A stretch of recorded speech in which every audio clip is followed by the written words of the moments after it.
ওযুর ফজিলত এবং মর্যাদা কি?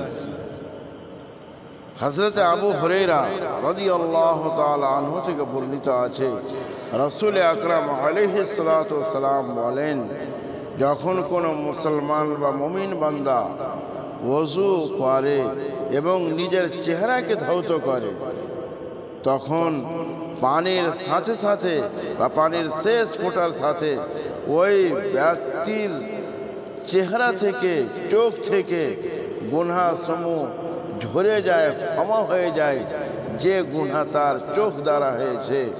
তারপর যখন কোনো বান্দা নিজের হাতকে ধুইবে, ধৌত করবে, তখন পানির সাথে সাথে বা পানির শেষ ফোঁটার সাথে তার হাত থেকে ওই সকল গুনাহ মাফ হয়ে যায়, ওই সকল গুনাহ বের হয়ে যায় যে সমস্ত গুনাহ সে ব্যক্তি হাত দ্বারা করেছে।